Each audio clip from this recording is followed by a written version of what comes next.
Una cosa es tu trabajo y otra un tanto diferente es lo que haces mientras estás trabajando. Y no me refiero a esos tiempos muertos en la oficina cuando te distraes o estás mirando Facebook. Hablo de aquello en lo cual se supone que trabajas versus aquello en lo cual trabajas realmente. No es que sean dos cosas totalmente diferentes. Pueden parecerse, pero ¿iguales? No son. Y ese es un problema, porque en tu trabajo te explotan, porque tienes que hacer cosas que no te competen realmente, no corresponden, no es tu responsabilidad y no te pagan por eso. Y esto ocurre porque en las empresas no tienen claro cómo debería funcionar cada cargo. No diseñan el manual de funciones, no identifican el grado de responsabilidad que debería tener cada quien. Ni mucho menos te brindan un puesto que vaya en función a las necesidades de tu cargo o que corresponda con las características de tu puesto. Espera, ¿hay una diferencia entre cargo, puesto y posición? Pues sí, y de hecho eso es lo que veremos en este video. Aunque la gente suela preguntar indiscriminadamente en qué trabajas, qué cargo ocupas o cuál es tu puesto como formas de referirse a una misma cosa, no son lo mismo.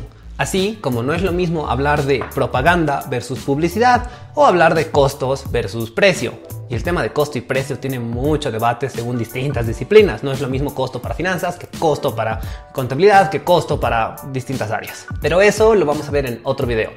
Yendo a lo que nos compete ahora, el término puesto hace referencia al ambiente inmediato en el cual un colaborador ejerce las funciones de su cargo, es decir, su oficina, su estación de trabajo, el entorno en el cual pasará la mayor parte de su tiempo. En mi caso sería esta cocina, o mi salón de clases en la universidad, o el jardín, o el laboratorio, o cualquier ambiente que utilice para dar clases. Cargo es el nombre que se le da al papel que desempeña un colaborador en la empresa. El cargo lleva consigo ciertas responsabilidades, funciones que se traducen en actividades con características propias. Y finalmente, posición es el rango jerárquico que ocupará alguien en la empresa. Obviamente tu posición dependerá en mayor o menor medida de tu cargo. Ahora bien, para darte un ejemplo, analista de recursos humanos, asistente de contabilidad, técnico de planta, operario de maquinaria, supervisor de tesorería, auxiliar de recursos humanos, asistente de laboratorio, ingeniero de turno, ejecutivo de ventas, editor en jefe, diseñador gráfico, subgerente de marketing o gerente de finanzas, son todos cargos, nombres que traen consigo una serie de responsabilidades. Algunas más tangibles y operativas, otras más intelectuales y estratégicas. Todas estas responsabilidades deben estar escritas en el documento llamado Manual de Funciones, del cual hablaremos más adelante en este video. Por otro lado, el puesto variará según el clima y la cultura organizacional de la empresa, además del presupuesto. Hay empresas en las cuales cada quien tiene un cubículo, otras en las cuales los gerentes tienen oficinas con puertas de vidrio y hay otras en las cuales todos están inmersos en un mismo ambiente de puertas abiertas.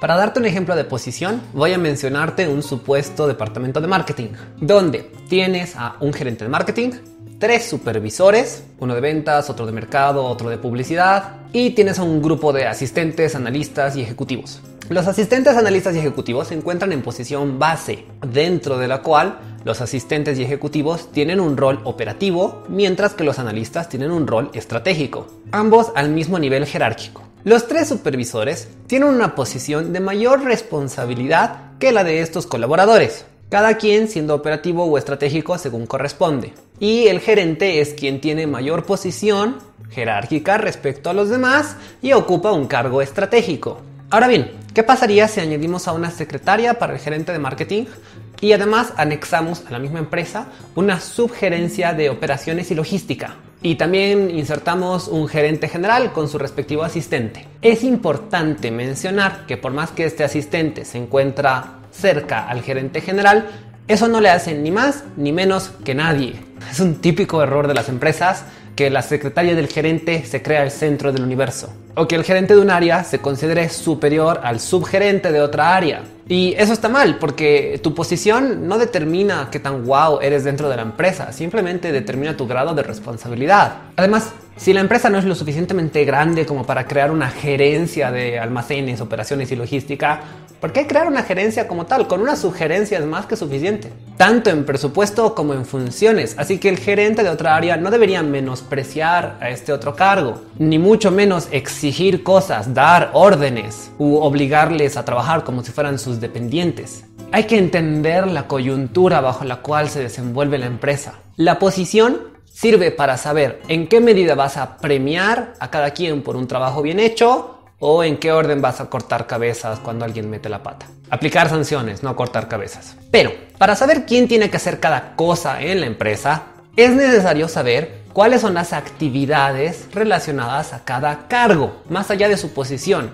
El diseño de cargos como tal es una actividad propia de cada departamento, tanto al momento de crear la empresa como periódicamente según sean las necesidades de cada área. Un mismo cargo puede y debe cambiar sus funciones de forma periódica, cada año parcialmente y sustancialmente cada 3 o 5 años. Por tanto, es necesario que la persona que ocupa ese cargo aprenda respecto a sus funciones y que las mejore, que las optimice, que las haga más eficientes. Con el paso de tiempo, algunos cargos desaparecerán, otros se transformarán y surgirán otros nuevos. Eso no está mal, es natural. No podemos mantener los mismos cargos de hace 50 años. El mundo evoluciona, cambia, especialmente en la última época por todo el tema de la tecnología. Y también hay que considerar las principales tendencias académicas, las propuestas generadas por centros de innovación. No podemos eternizar un cargo. Ni deberíamos utilizar términos como analista junior y analista senior. Analista es analista y punto. Hay nombres para cargos operativos y los hay para cargos estratégicos. Un gerente tiene más responsabilidad que un ejecutivo, pero no deberíamos generar distinciones en base al tiempo de antigüedad que tiene alguien en un mismo cargo. Alguien ya pasó 4 o 5 años estudiando para ocupar cierto cargo. Si le tratas como junior, estás descalificando su competencia profesional. Y si alguien lleva 20 años en un mismo cargo, no es razón de orgullo para tratarle como veterano o como senior. ¿Por qué está tanto tiempo en ese cargo en lugar de obtener un ascenso? Algo está mal con la estructura organizacional, el sistema de compensaciones tal vez. O puede que la persona tenga ciertas limitaciones. Y eso no quiere decir, 20 años en la empresa, no, fuera, incompetente. No, momentito. El departamento de recursos humanos o de capital humano, o como quieran llamarle, debería fomentar su desarrollo profesional, capacitarle, formarle. Y el cargo en sí mismo debería ir evolucionando, mejorando, cambiando sus funciones.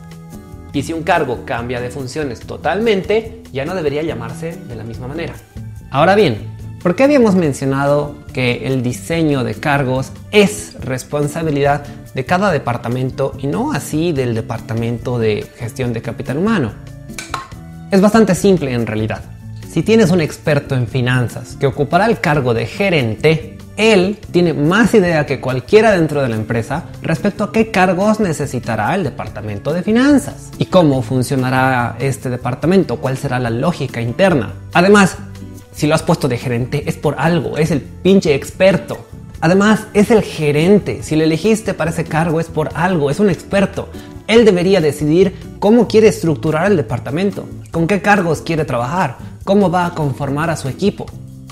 Ya obviamente quién va a ocupar cada cargo, a quién vas a contratar para eso sí es función de recursos humanos, del capital humano, pero la estructuración de ese departamento depende de él. Gestión de capital humano sí evaluará los cargos y los consolidará, pero no diseñará los cargos como tal. Por tanto, este departamento de gestión de capital humano debe proporcionarle a los demás departamentos un detalle de los requerimientos mínimos a la hora de que cada quien gestione y cree sus cargos. Mencionemos además que la persona que ya está ocupando ese cargo también posee información relevante a cómo funciona su trabajo. Toda esta información proporcionada por cada quien que ocupa el cargo, por los que están diseñando el cargo en cada área, por los que están supervisando eso dentro de cada gerencia o departamento, por los que están dentro de cada división y por parte de los de gestión de capital humano, toda esta información respecto a cada cargo se consolida y se traduce en un documento llamado el Manual de Funciones.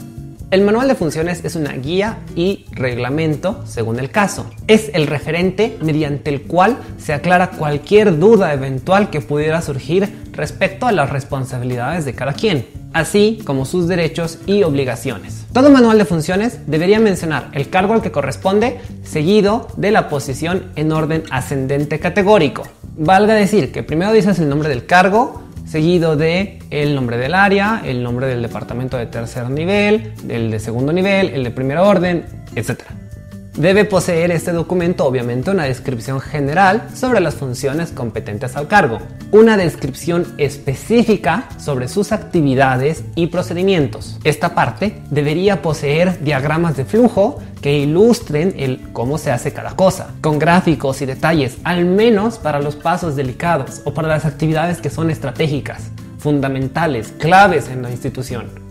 Además de todo esto, el manual de funciones debe poseer un apartado donde se indiquen los requerimientos del y para el cargo. Nos referimos a los requerimientos del cargo cuando hablamos de los insumos necesarios: material de escritorio, equipo tecnológico, herramientas, paquetes, software y demás. También se mencionará brevemente qué se necesita en tanto ambiente físico y digital. Por otro lado, los requerimientos para el cargo son aquellas condiciones necesarias que deberá cumplir la persona quien ocupe este trabajo. ¿Necesita un doctorado o con ser bachiller es suficiente? ¿Tiene que conocer un idioma? ¿Inglés? ¿Alemán? ¿A qué nivel? ¿C1? ¿B1? ¿Tiene que tener algún tipo de certificación? ¿Un TOEFL? ¿Un IELTS? Hablamos tanto de formación académica como experiencia profesional y detalles personales como ser proactivo, propositivo, saber trabajar en equipo, saber nadar o disponer de una licencia de conducir. Todos estos elementos se deberían marcar entre deseables e indispensables. Algunos de estos elementos son flexibles y si el candidato no cumple con uno o dos de ellos, puede entrar a la empresa y se la capacita,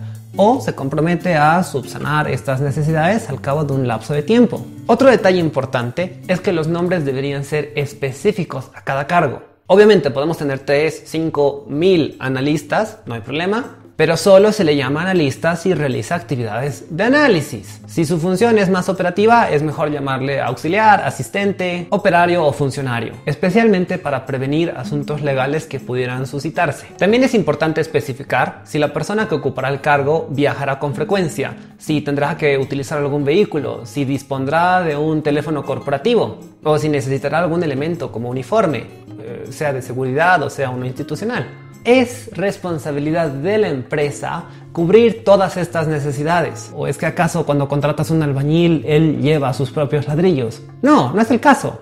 Por tanto, si la empresa quiere que su personal llame a clientes, maldición, denles un teléfono y además que tenga saldo, crédito o conexión a internet. No está bien exigirle al personal que ponga de sus ingresos, de su dinero para la empresa. Bajo ninguna circunstancia. A menos claro que se trate de una enmienda o subsanar algún error, para lo cual hay medidas legales. No exigir aportes descaradamente. No es estrictamente necesario colocarlo en el cargo, pero puede establecerse un rango de compensaciones, de acuerdo al sistema de puntuación profesional que tenga la empresa.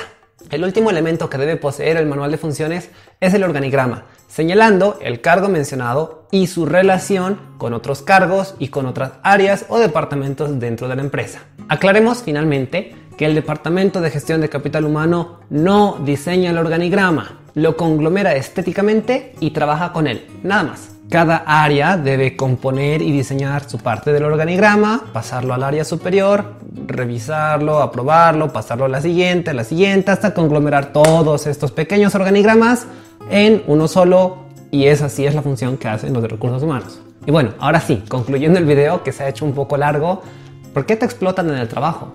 Porque no se tienen bien diseñados los cargos con sus manuales en base a los puestos y posiciones. Además, claro, de la coyuntura social, legal, económica, temas del ministerio, temas políticos, etc. Viendo desde la perspectiva de gestión del capital humano. Sé que la clase ha sido un poquito larga o tal vez un poquito pesada, pero espero que hayas podido aprender algo nuevo. Revisa el video las veces que quieras, está a total disponibilidad tuya. No te olvides que es gratuito, comparto más de estos videos cada semana y bueno, pues nos vemos en el siguiente video.